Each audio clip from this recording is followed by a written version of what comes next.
Why, hello there. Welcome to the Fight Sites Combat Sports News Recap. I'm Iggy. Well, that was fun, wasn't it?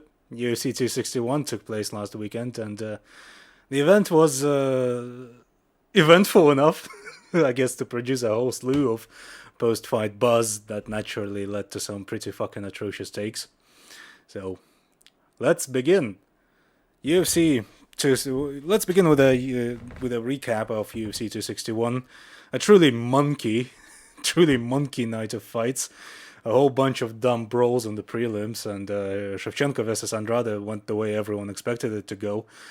Really just got domed out of nowhere with one of the prettiest lead leg high kicks you'll ever see. And then Usman looked like he was chasing bees for one round and then landed literally one of the most perfect right hands I've ever seen. Go figure. Let's go through the card, fight by fight, like we usually do, and maybe I'll give some of my thoughts, if I have any. Starting with the early prelims, women's strawweight, Ariane Carnelossi versus Na Liang. Carnelossi by KO in the second. Got no thoughts. Didn't see that one, I was asleep. Flyweight, Jeff Molina versus Auri Chileng. Molina by unanimous decision. Everyone was like, oh my god, Molina's got some hands, and Auri Chileng is a savage. And personally, I thought that at some point in his life, Auri Chileng's spine inexplicably fused into one solid metal rod, thus preventing him from ever moving his head, and that's why the fight went the way it did. So, moving on, lightweight, Rodrigo Vargas versus Rong Zhu, Vargas by unanimous decision. I don't know, Rong Zhu looked weird and boring and tentative. Maybe it was an adrenaline dump, maybe it was just the jitters, but I don't know, the pre-fight jitters at the world stage. But he did a whole bunch of posturing without accomplishing much. He did a lot of this, did a lot of kind of this type of stuff. He'd get hit and then act like it didn't hurt him that much, except he was clearly hurt. And I've had Pornhub open in the other tab, and I think at some point I just switched over to that and tried to jack off. But I've also had the commentary. I've also had commentary on because I needed to hear Bruce Buffer announce the winner, so I can go back to actually watching the fights. But Joe Rogan's voice made it absolutely impossible for me to get it up. I think Rogan said that the back fist is the most underutilized weapon in MMA at some point, and I was forced to let go of my dig and grab a bottle of NyQuil. Bantamweight, Dana Batkarov versus Kevin Natividad. Batkarov by KO in the first.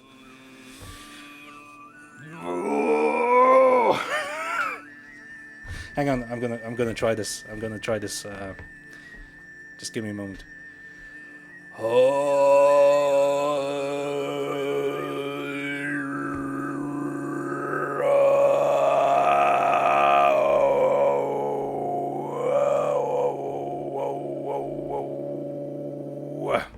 No, it's atrocious. It's terrible. It's shit. But anyway, it is at this point I have to point out that out of every single Asian fighter on the cards, the only one who managed to win was a Mongolian guy.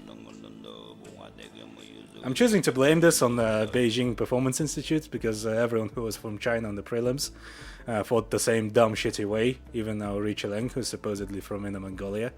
Like, no way these guys are receiving good instructions.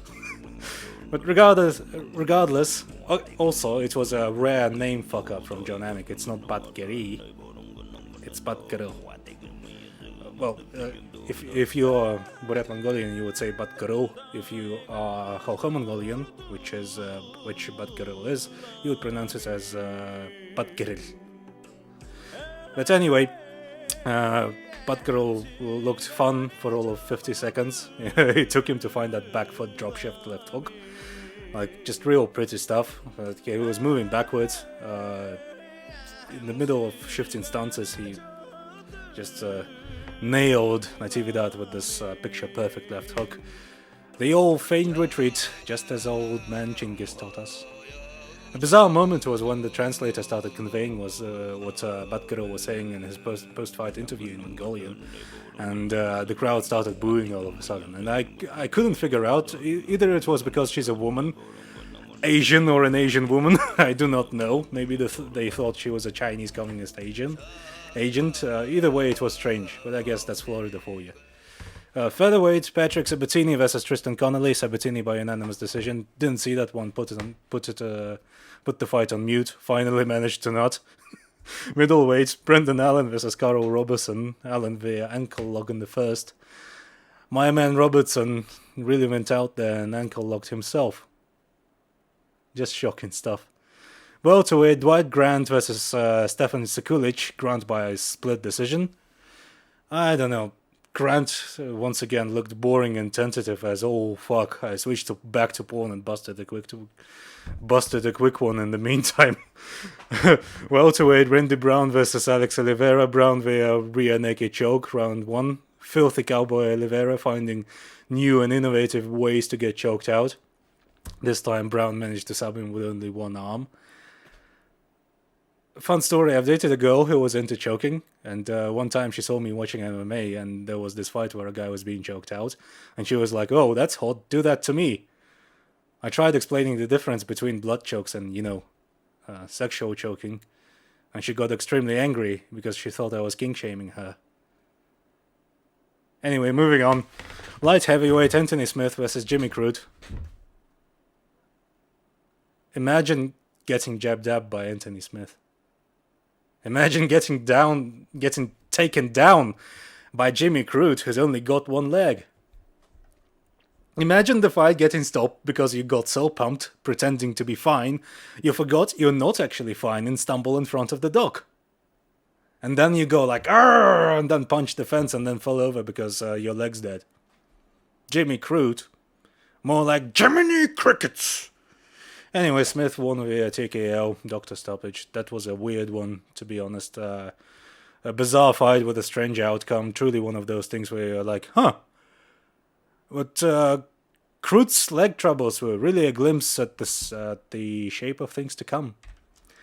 Middleweight, Uriah Hall versus Chris Weidman. Uriah Hall by TKO, round 1, 17 seconds.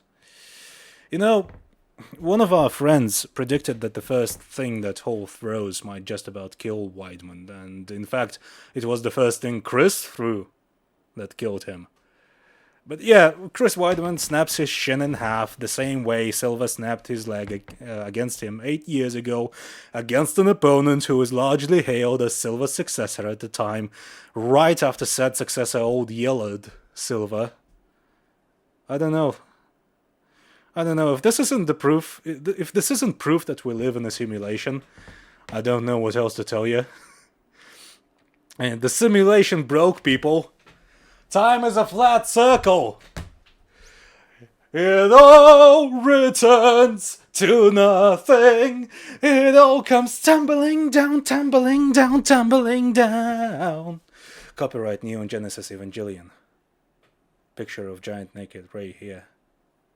If any can be asked to put it there, you'll probably have a lot of work trying to edit this one and just put snarky cards, snarky jokes in here. But yeah, and then a bunch of idiots came crawling out the woodwork, yammering about leg kicks and how they need to be banned. Because naturally high kicks are less dangerous because you're less likely to break your leg. It's much more likely you'll break your opponent's brain for the rest of his life. That's a fair trade. The real answer here, of course, is that you absolutely can defend from calf kicks. Like, obviously. And if you redline your body in training your entire life, at some point, it's just gonna fall to pieces. I mean, Weidman surrounded himself with people who kept egging him on to push more, to push harder, to push farther, and now we are witnessing the results of that happening in real time. Alright, women's flyweight, Valentina Shevchenko versus Jessica Andrade. Shevchenko by TKO in the second. If you were to close your eyes during that one, you'd learn that Shevchenko knows Muay Thai better than Samart Payakarun, and is a more masterful boxer than Roberto Duran. Her wrestling is more devastating than Alexander Karelin's, and she can out-grapple Marcelo Garcia out of his rash guard. I mean, it's just, the commentary booth was just full-on 100% simp mode for that one. But yeah, Andrade had no ideas on the feet against Shevchenko. Couldn't horsepower her way through the clinch, where Valentina was just better. And then Valentina messed her up from the crucifix, and that was that. Best of luck to that Russian guy that always tags Valentina in his Instagram posts, where he uploads photos of his home cooking and then writes enormous love letters, where he professes his eternal fealty to the real queen of the world. Just relatable. Women's strawweight, Rose Namajunas versus Zhong Wei Li. Namajunas by KO, head kick in the first round. USA! USA! USA! I guess that counts as a victory for the American Empire, or whatever the fuck, but no. Wei Li was marking up...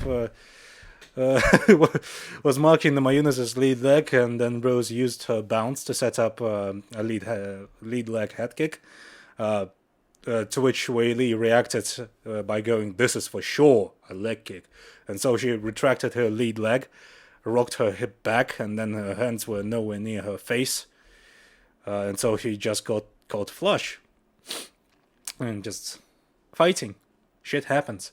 And then they interviewed Wei Li right after she got knocked the fuck out with the fucking head kick, with Wei Li obviously having no idea what the fuck just happened.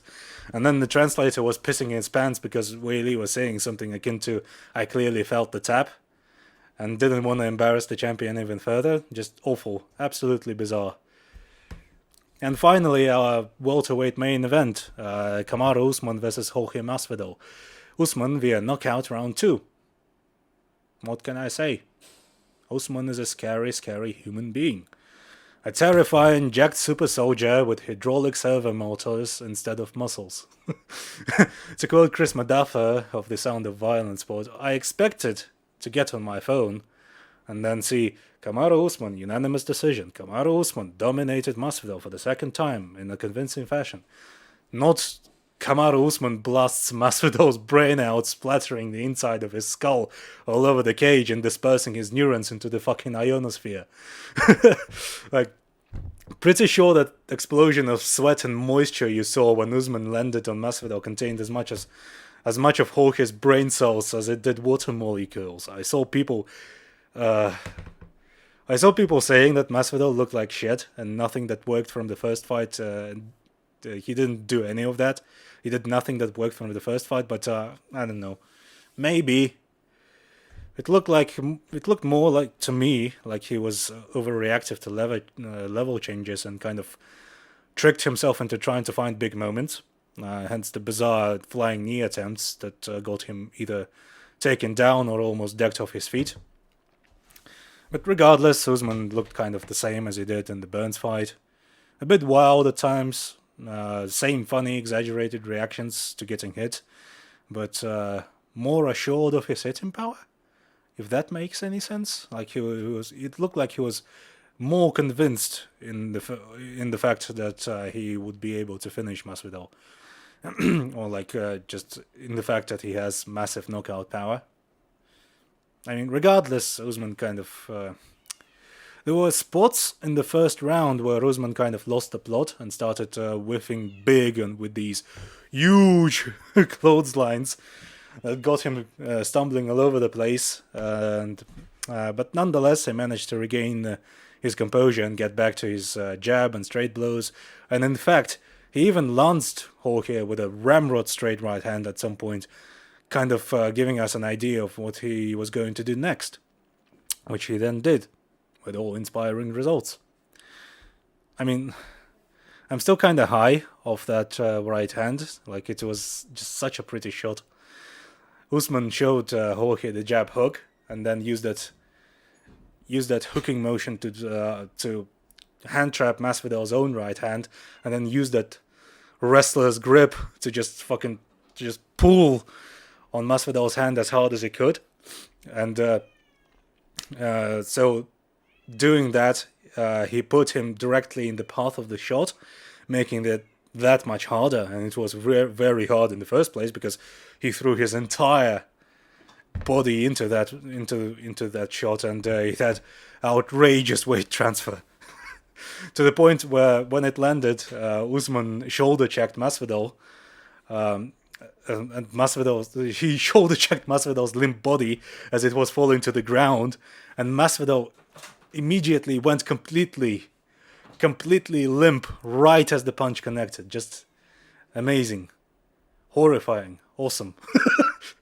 Plus, it kind of looked like if Mas somehow managed to eat that and not immediately die, Usman could have double-legged him, which is just great. Integrating your striking offense with your wrestling, always a good idea. And needless to say, Herb Dean did his usual Herb Dean thing of not knowing where he's supposed to be when a guy is beating the other guy's head in. So he just kind of awkwardly shuffled from side to side while standing behind Usman, who was unleashing a hail of massive hammer fists to Maz's head.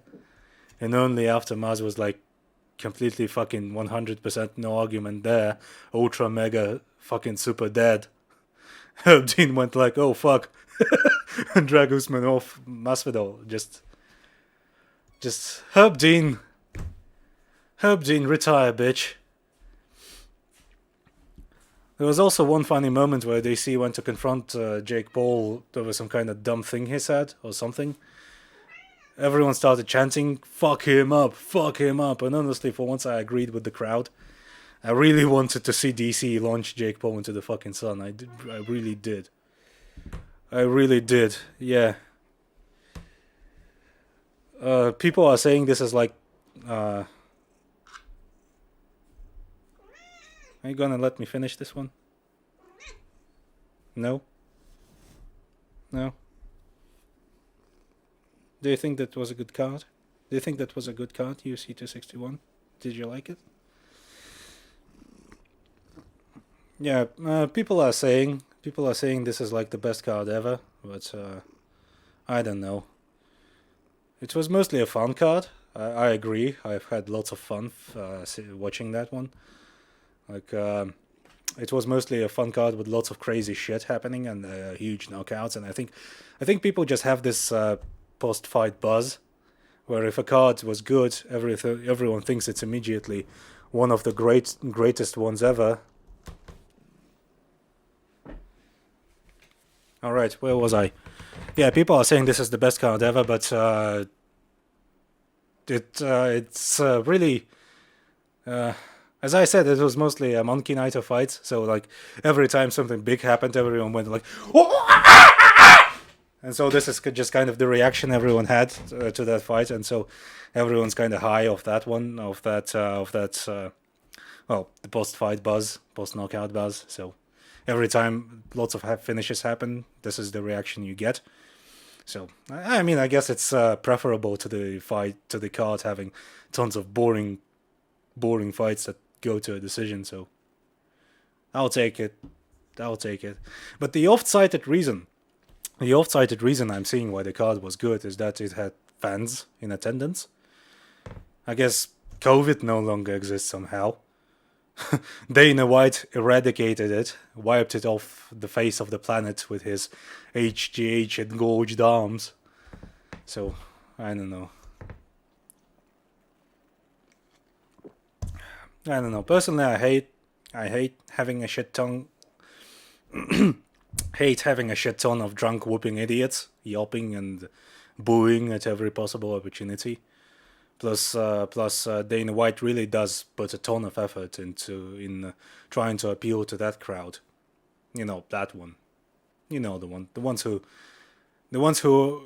were out yelling "All lives matter" and screaming their heads off at the idea of other races having a right to live. Remember when Dana said, "You can wear a mask if you're some kind of pussy"? Well, not a single pussy in sight in that crowd. Everyone there refused to be muzzled and came in au naturel. Colby was also there, and amidst the overwhelming boos when Usman was walking out, note how the crowd reacted to Colby's presence there. Even when Usman sparked Masvidal out cold, still the camera switched to Colby for some fucking reason. I mean, like, give me a moment. Like, Let's call a spade a fucking spade. The UFC's marketing strategy can be described as nothing else but race baiting. Conor versus Khabib, a proud fighting Irish versus a backward savage sheepfucker. Usman versus Colby, Marty fake newsman and his tribal smoke signals versus true American patriot Colby Covington. Pox blankets and Black Rifle coffee bought separately. UFC 261, the one day where Dana brought the fans back. Where did it take place? Jacksonville, Florida. Jacksonville, Florida, the one place that is adamant on insisting that protecting public health and human lives is less important than watching a pretty white girl knock a filthy slit-eyed commie's head off. Rose Namajunas saying some dumbass PragerU shit. Well, that was awesome. It brought some eyes to the fight, so it all worked out. The Chinese market shares, well, every Chinese fighter on the card lost. So there goes your market share. Like, what do you think they're teaching at the Beijing Performance Institute? Like, Wei Li being as prominent as she is, that in itself is pretty much a miracle. Like, remember when Zhu Xiaodong tried popularizing MMA in China on his own by beating up a bunch of fake kung fu masters? Remember him? What's he up to now, I wonder? With a negative social credit score after being forced to put clown makeup when facing government-approved pretend martial artists, where his every win was overturned and labeled a draw or even a loss. I think we're seeing some interesting corporate dynamics unravel here. Dana White obviously wants to start some kind of political career, piggybacking off his friendship with Donald Trump. That was based on all the racist, backwards reactionary views they both possessed, which he is now bringing into MMA, and appealing to the part of the fan base that gravitates towards shit like that. And now we're getting events in states that gravitates towards shit like that. But, we also have Disney and WME IMG, or naturally see China for what it is, a massive, gigantic, fuck-off huge market. I mean, look at the way Disney caters to what they think would placate the Chinese government and the Chinese sensibilities as dictated by the Chinese government, with carefully inserted minority characters whose storylines can be easily edited down or indeed edited out. But, so it was only natural to try and bank on that by bringing a whole lot of Chinese fighters for the card that features the first ever Chinese champion. But what was the selection process? What are they teaching at Beijing PI? Does Dana White even want to have this globally diverse roster of fighters from all across the world?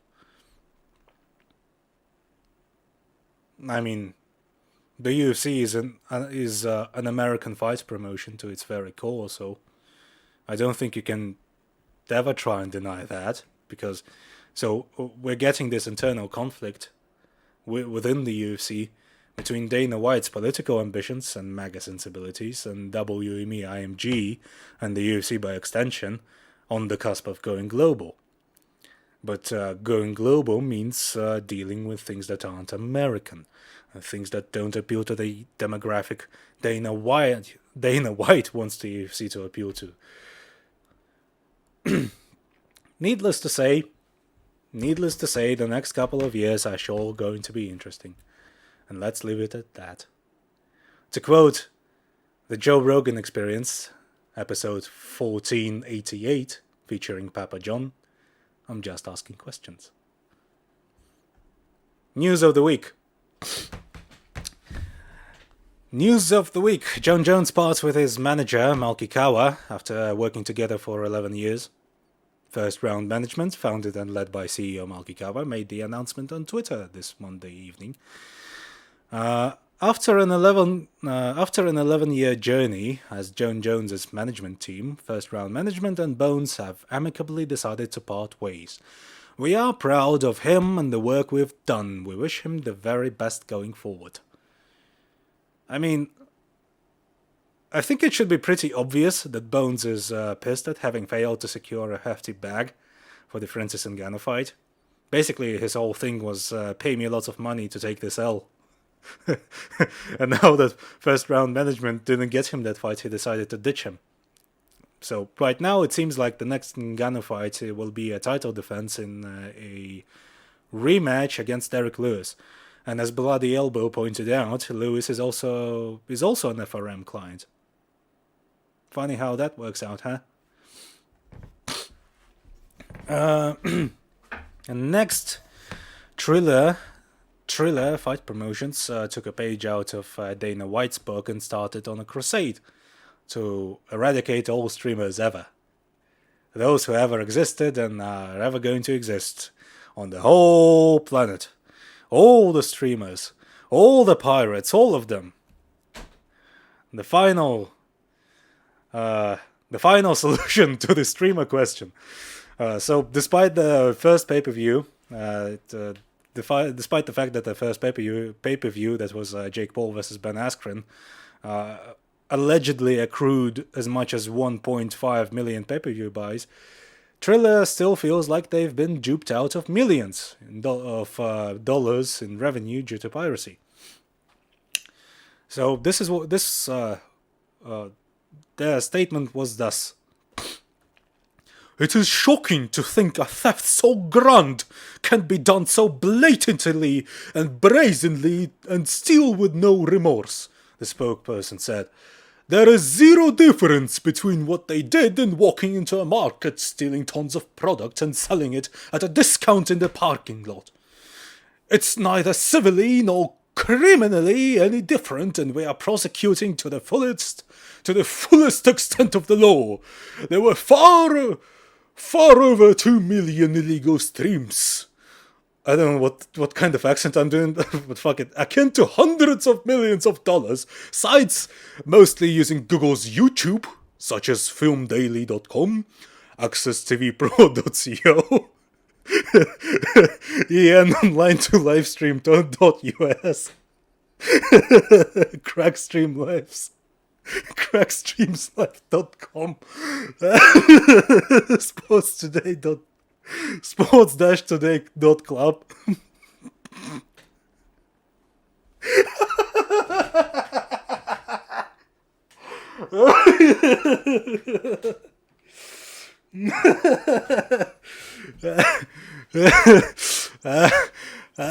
My.sports.club,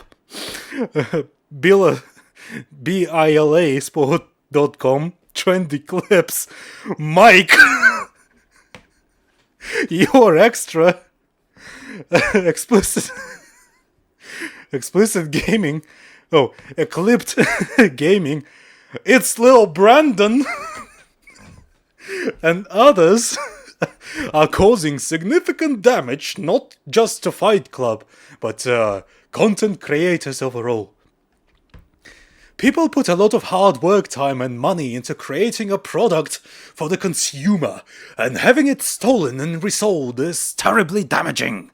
The good news is that they are not protected by VPN, masking or other firewalls, and their activities are criminal and grand theft, and so we will ultimately find them and prevail, not just for us, but for content creators in general. We intend on working closely with the authorities as well to stop this highly illegal behavior."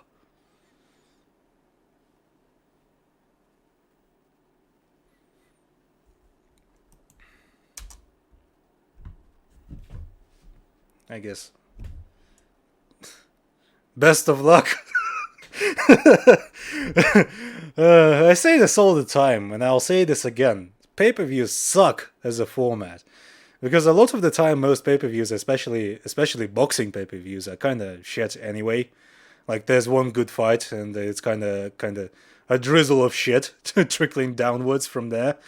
Like, plus, what kind of fucking idiot would pay actual money for fucking Jake Paul versus Ben Askren? What kind of loser does that? Like, I'm getting some real P.T. Barnum vibes from this statement, from this whole thing. Like, it was dumb when Dana White thought that the streamer was just one guy. Like, it was some real who is this 4chan type shit. Like, and it's dumb now. It was dumb then, and it's dumb now. Piracy is an accessibility issue. If you give people, good content at a reasonable price, they are likely to just buy the fucking thing. Suck my dick, Triller. Bobby Knuckles releases a statement on why he didn't take the proposed rematch against Israel Adesanya. He said in an interview with ESPN that he turned down the rematch with Israel Adesanya at UFC 263 because he needed more time to recover after he kicked Kelvin Gastelum's ass from pillar to post at UFC Vegas 24.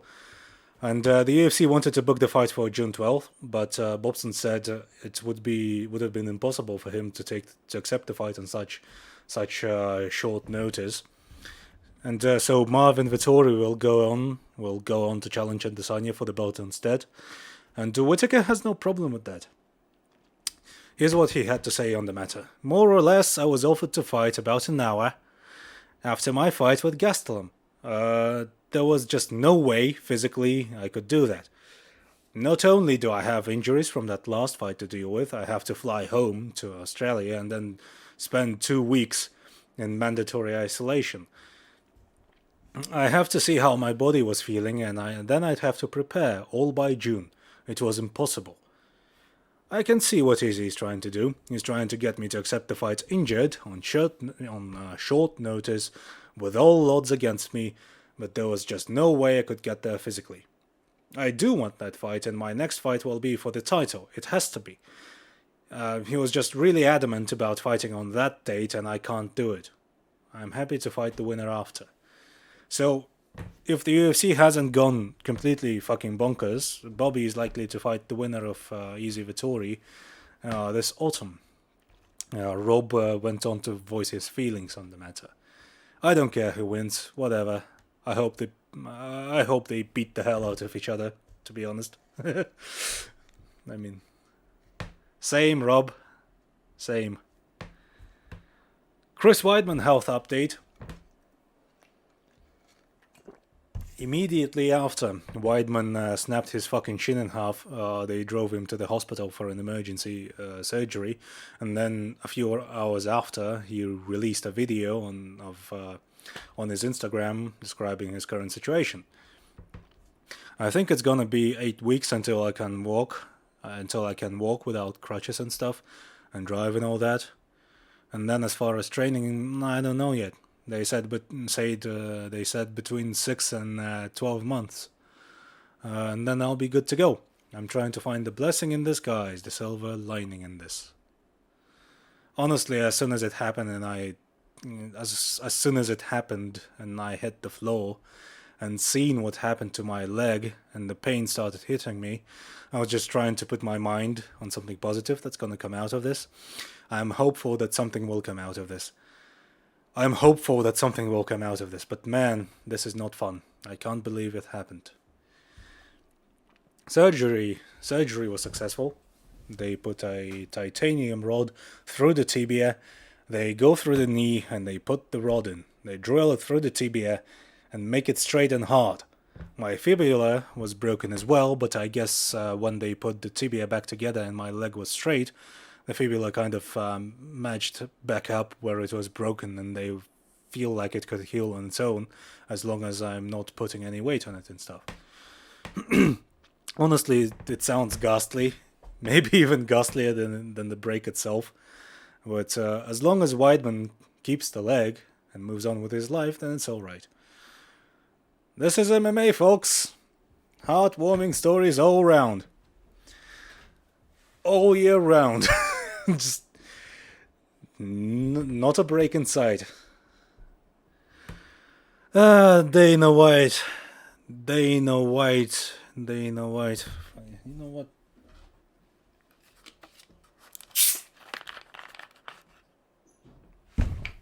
Give me a sec.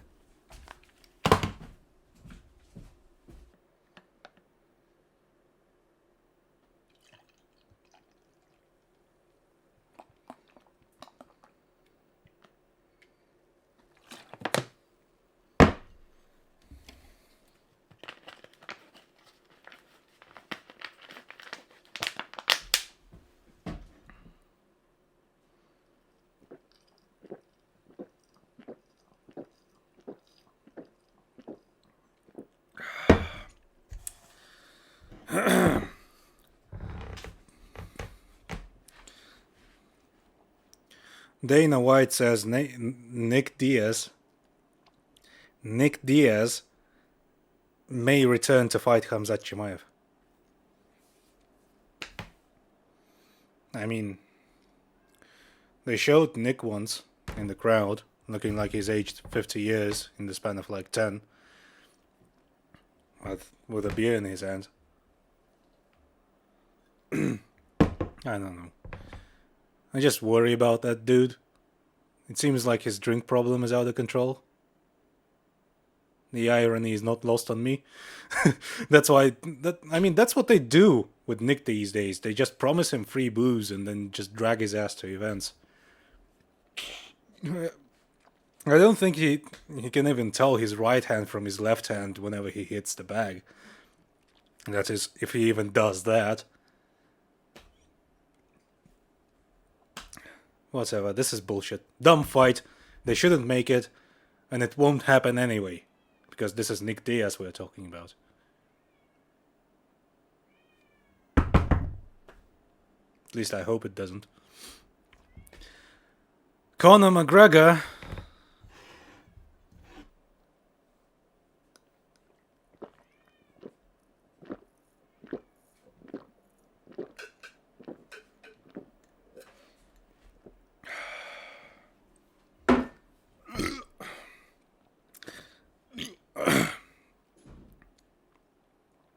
Conor McGregor says some really fucking stupid shit.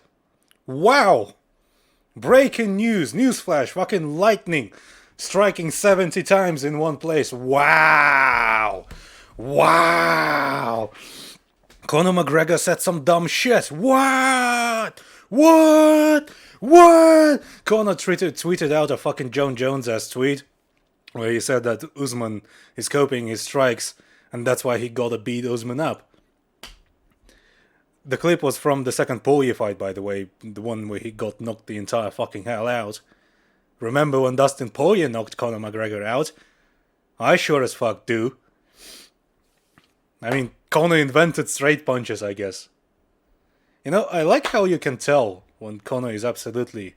You can tell that Conor is absolutely the one managing his social media. Because nobody else really posts quite like him.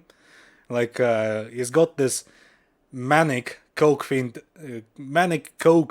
energy to his every post. And it's like permeated with this aura, with this I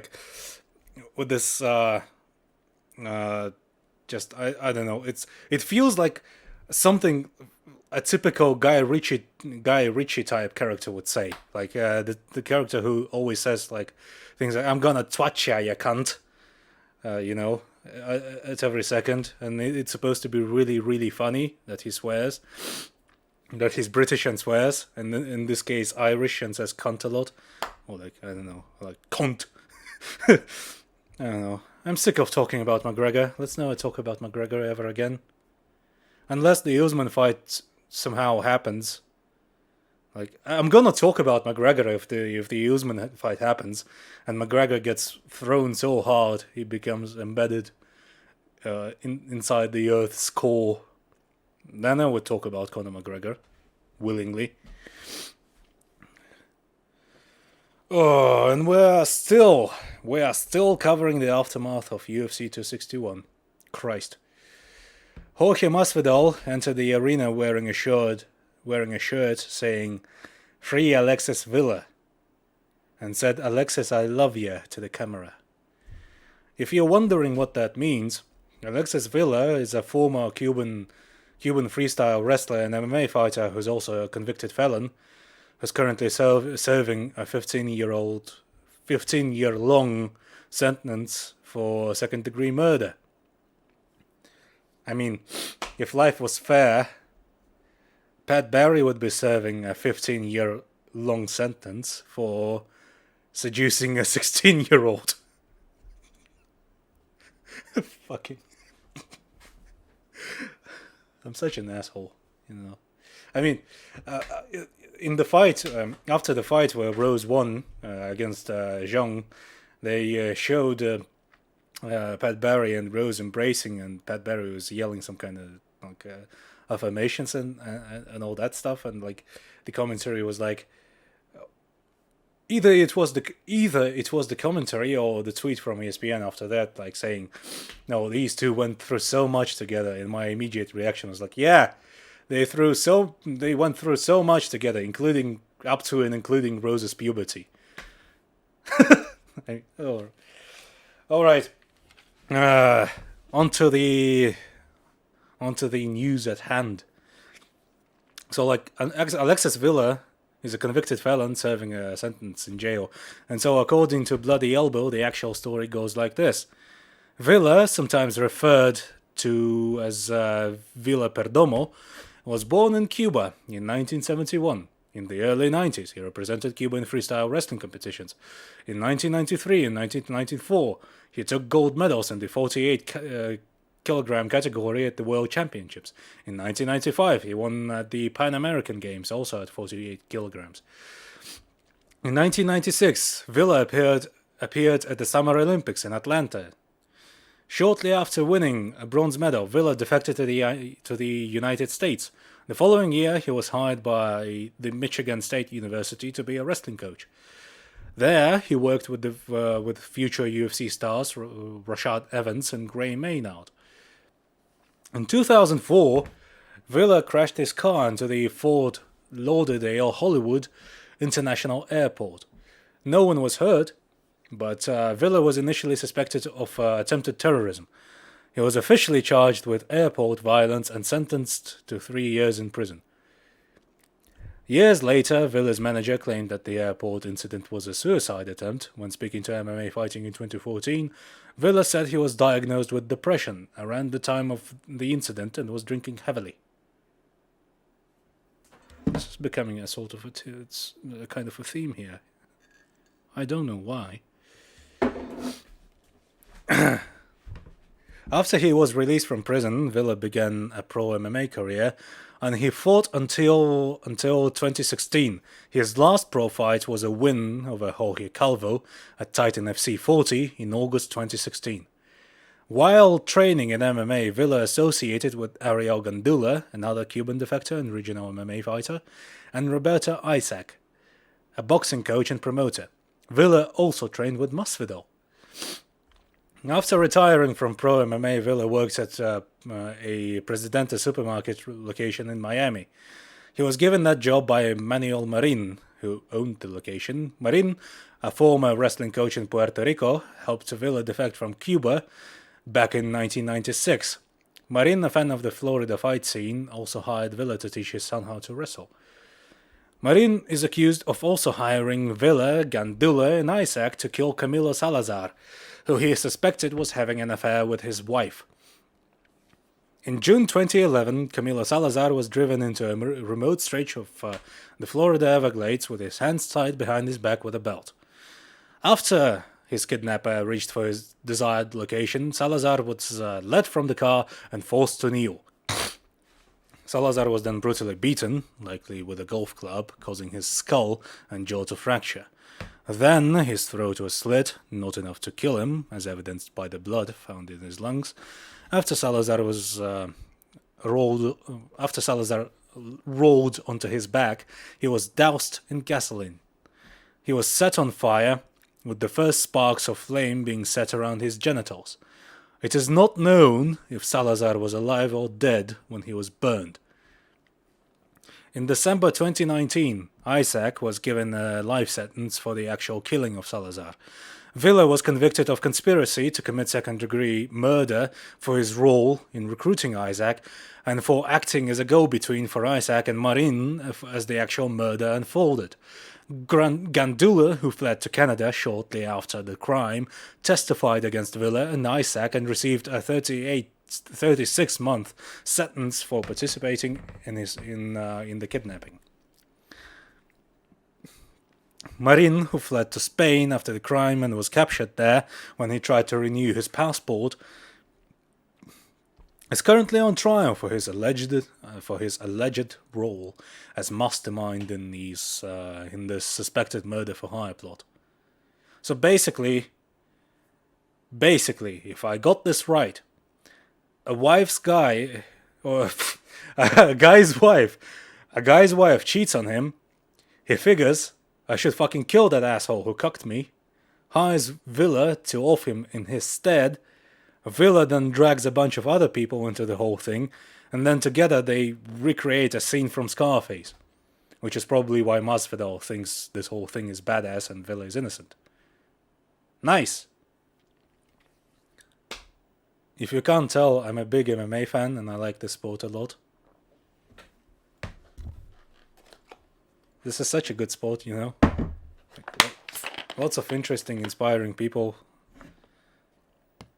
Stories of personal success, overcoming adversity.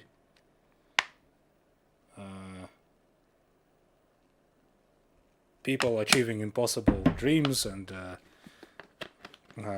rising to the occasion, rising above their station, so to speak. Like lots of that going around.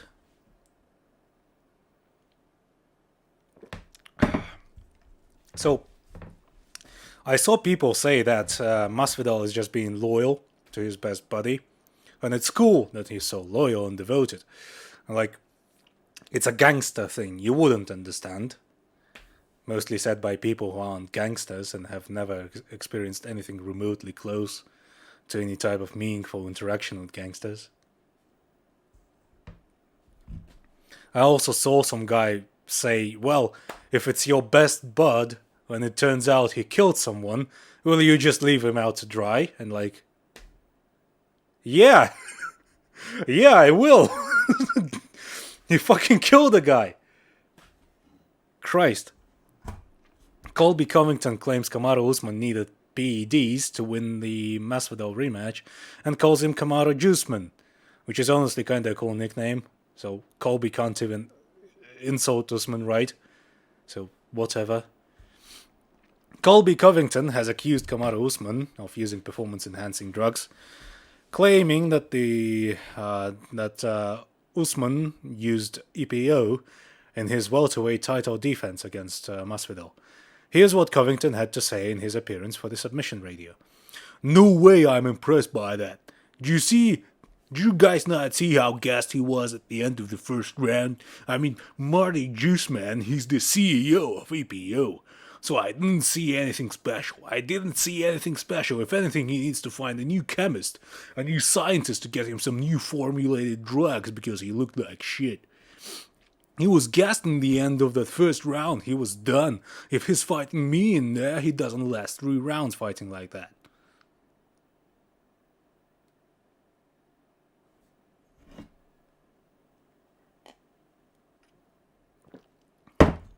I mean, to start,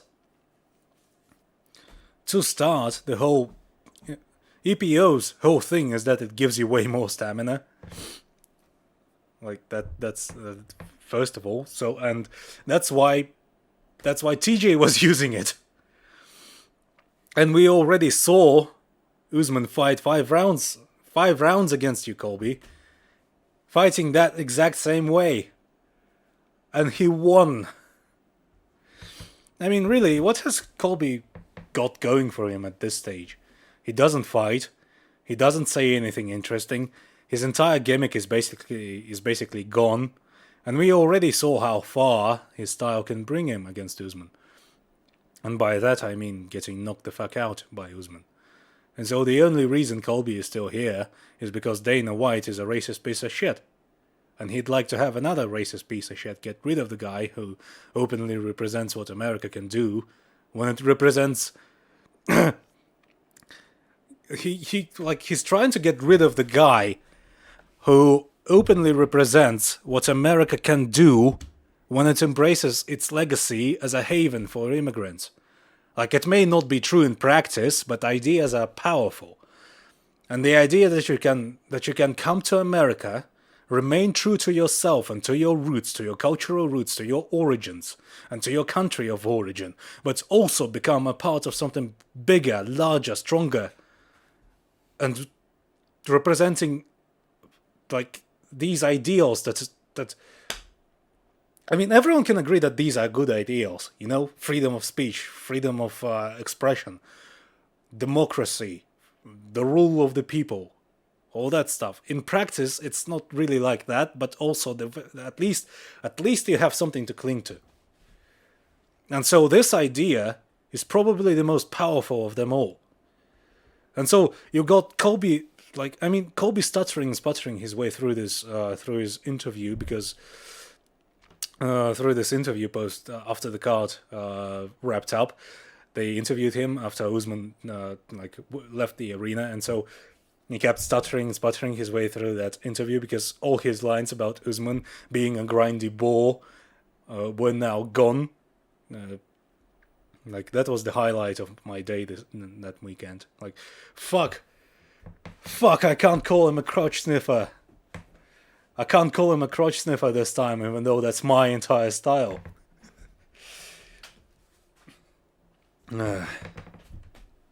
This is the rest of what he had to say. What did we expect? Street Judas got, 20 losses on his record? I mean, the guy's a joke. I'm going to be champion when I beat Marty Fake Newsman in a couple of months. Why should I fight a journeyman, a guy who's on 2 straight losses, who just got knocked out unconscious on the biggest stage? The guy's fragile, man. He's fragile. He's got no chin. And to be honest, what I make of it, no commission would approve me fighting him. That would be suicide, man. Look at what Marty just did to him. Can you imagine what I'd do to him? Can you imagine what I would do to him? I mean, Colby, you also got knocked out by Marty. And since Marty knocked out a guy who's got no chin, what does that say about you? Oldest rule in the book, people. It's the oldest. It's one of the oldest fucking things everyone got taught in professional wrestling early on. In the olden days of professional wrestling, don't call your opponent a bum, because then you beat a bum, or worse still, you lost to a bum. This is boring. I'm tired of this shit. He's just saying things. All these people who do this Conor McGregor type bullshit, just saying random shit that doesn't represent reality in any way. And so McGregor thinks he won every round of his fight against Khabib up until Khabib inexplicably teleported to his back and choked him out. If this was boxing, he'd get beat up. If boxing was MMA, I would MMA the shit out of Mayweather. But in MMA, no one can do an MMA against me. Dustin Poirier cheated by doing MMA in an MMA fight against me, an MMA fighter. And so, in Colby's case, it's also a reflection of what extremists like the tankies and the alt-right always do.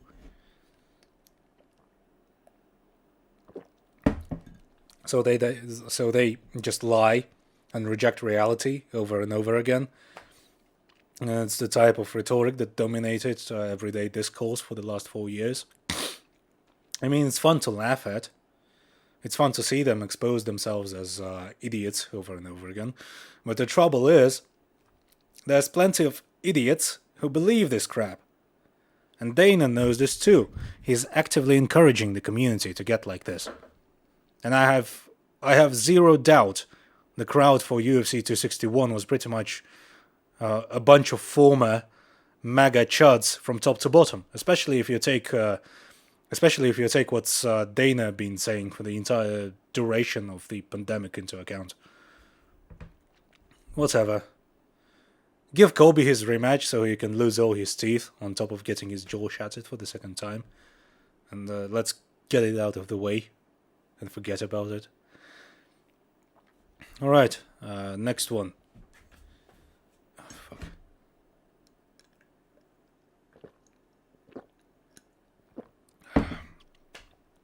Jake Paul scolds Dana White for not paying fighters. Fuck's sake. The state of this. The fucking state of this sport, man. Fuck this. Upcoming events. UFC on ESPN. Reyes versus Prochaska. Reyes is coming off a KO loss to Jan Blachowicz in a fight where he looked like he forgot how to fight. It honestly looked like he thought the reason he lost against Jones was that he really lost, and not because the judges fucked up. Like he switched camps after that fight. It was really bizarre. Prochaska, meanwhile, is kind of your typical athletic light heavyweight on a hot streak full of first round knockouts. I don't know what to think about this one. A lot of the fight hinges on where Reyes' head is currently is. Hope he managed to find it after Yan knocked it off him. Our co-main is Cap Swanson versus Giga Chikadze. Cap Swanson is old. Really, really old. And Chikadze is weird, lanky, and janky. Think of that what you will. And then we've got Jon Kutselaba, the greatest natural acting talent on the planet since Marlon Brando, versus Dustin Jacoby. Sean Strickland versus Krzysztof Jotko, Mirab Dvalishvili versus Cody Stamen, Poliana Batelio versus Luana Karolina, and that's our main card. Then we've got Loma Lukbunmi on the prelims, squaring up against Sam Hughes. And then some other fights. And that's that. We did it, folks. We've got through another one of these.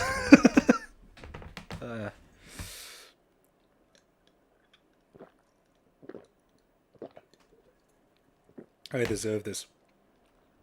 I deserve this. If you sit here sifting through these news, like,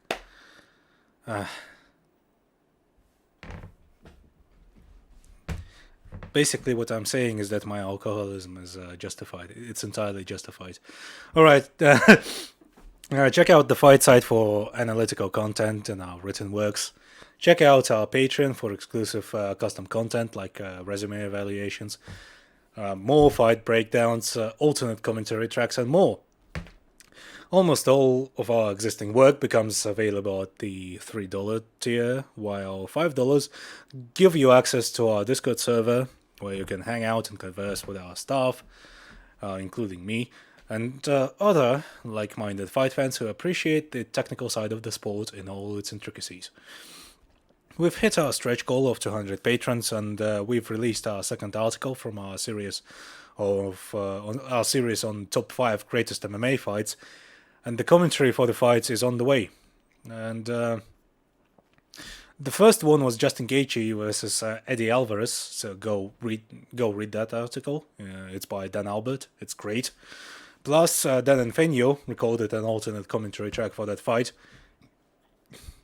You can get the full video version after subscribing to our Patreon, or you can kind of try to sync the audio-only version that's available for free on our podcast network. Ed Gallo also recorded a resume evaluation podcast that's about Kamaru Usman and his run. Go check that one out. Ed is also going to start the robbery review series this week, where he watches a few fights with questionable decisions and scores them. The first one, I think, is going to be Johnson versus Cejudo 2. And he's going to look at other iffy fights like RDA versus Colby and such. So stay tuned for that. Don't forget to check out our main channel for technical breakdowns and shorts. And subscribe to this channel if you'd like to see more content such as this show. If you'd like to see me go gradually more and more insane with each passing week. And if you'd like to see more content such as the second 2-hour-long podcast, that's a 2-hour-long discussion panel with Zach Makovsky at Gallo, Haxerized, and me. This has been the Fight Sites Combat Sports News Recap, and I'll see you next week. Peace.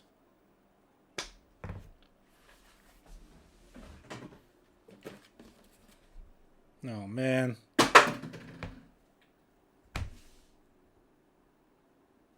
Now I gotta go to the store.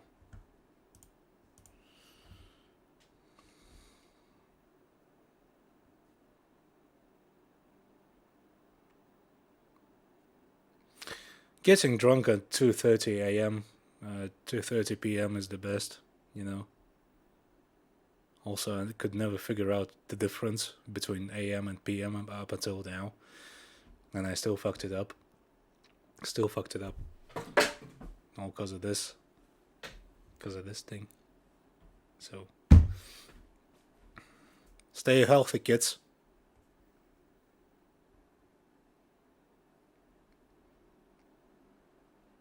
What's I still doing here? Go outside, pick up a football.